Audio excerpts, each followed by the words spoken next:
Good day. Hope that everyone is doing good. I'm glad to see all of you doing great. I can see it through your eyes. Allow me to take this golden opportunity to introduce myself. Standing before you, I go by the name of Mokoena Radziye. Before we start with the business of the day, I would like to introduce few rules which I believe will guide us in terms of how we are going to move forward so that we can have a productive session or lesson. Number one rule is that we are family. We are a family. We must protect and defend one another.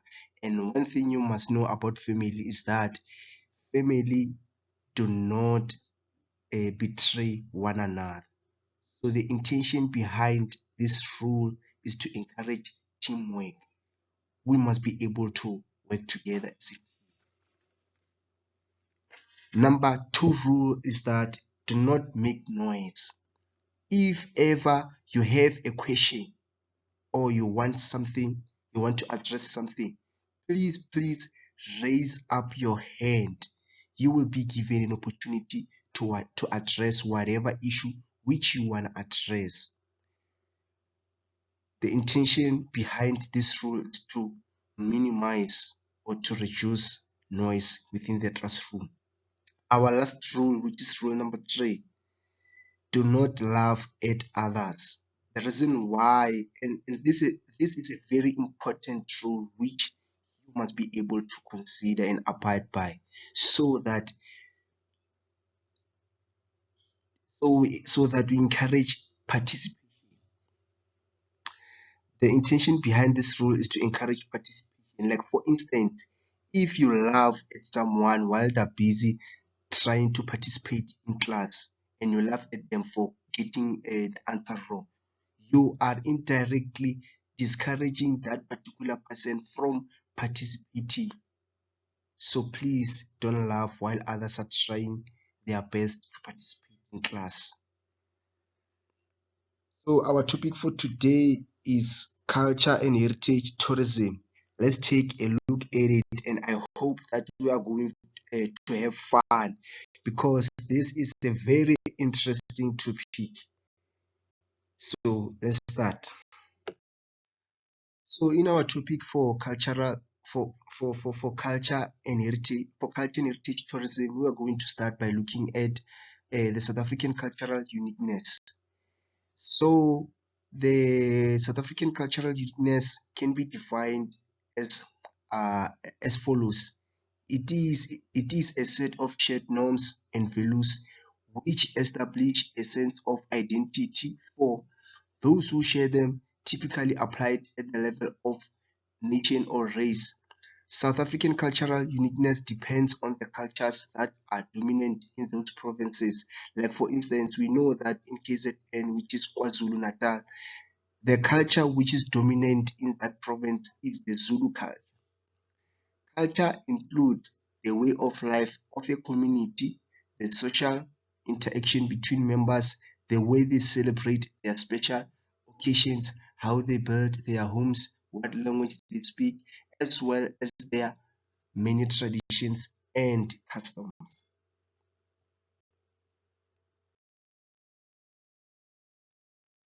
Aspects of culture.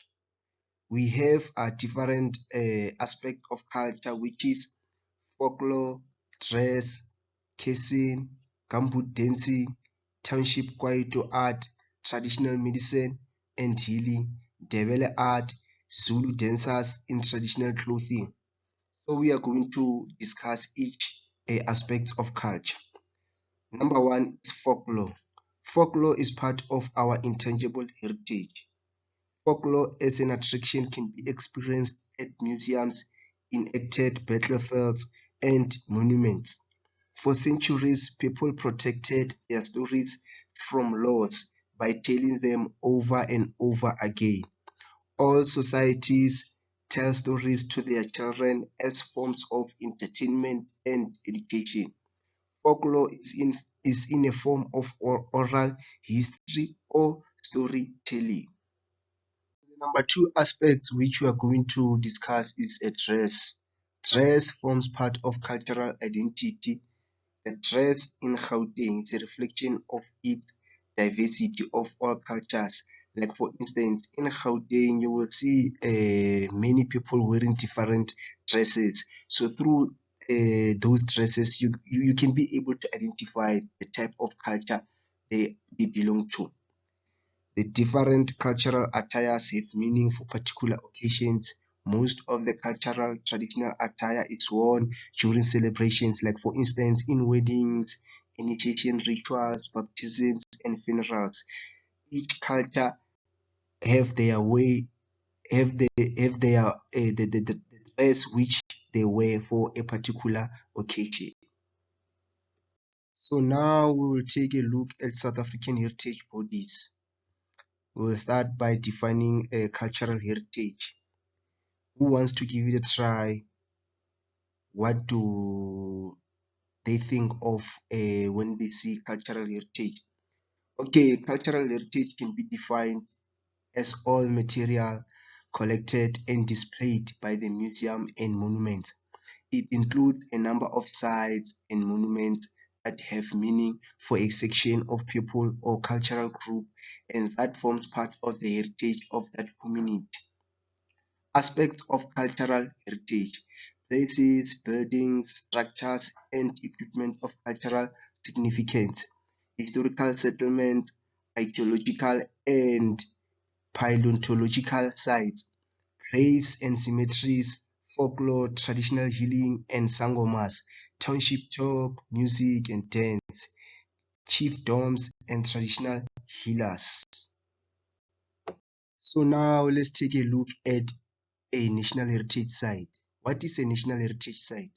In South Africa, are structures or areas of land declared by the South African Heritage Resource Agency to be of historic or cultural importance.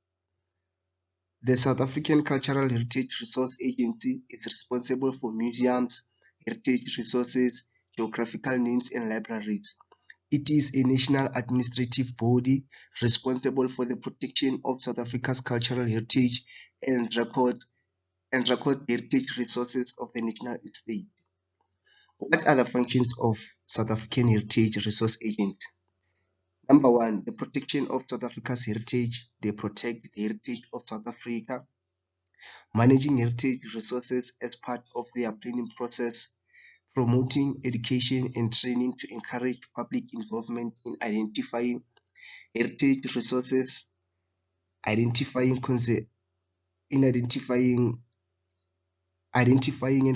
and conserving and the management of South African cultural resources, preserving heritage resources of cultural significance for the present and future generation.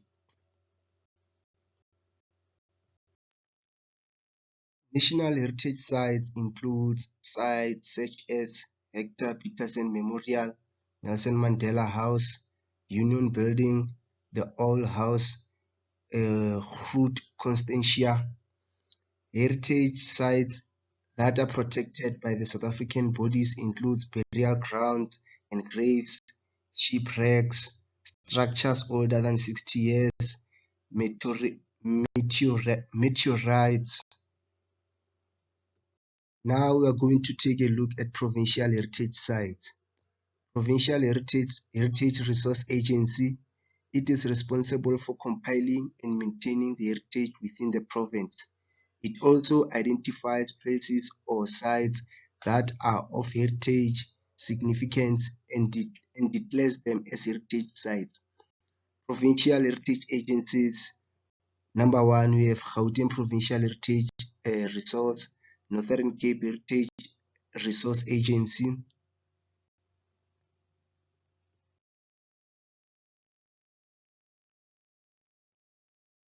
Northwest Provincial Heritage Resource Agency, Limpopo Heritage Resource Authority, Heritage Western Cape, Eastern Cape Heritage Resource Agency, Mpumalanga Provincial Heritage Resource Agency, Now let's take a look at local heritage sites. Local authorities and municipalities are responsible for the identification and compilation and maintenance and management of local sites. Local heritage sites includes buildings, churches, or monuments of cultural significance, traditional music and dance, traditional arts, culturally significant trees, grave sites. This was the our business of the day. So before we call it a day, let me give you a small quiz, a small multiple choice quiz which consists of 5 questions, which I want to use to determine your understanding, whether you understand this thing or not. And therefore, we'll take it from there. Thank you very much.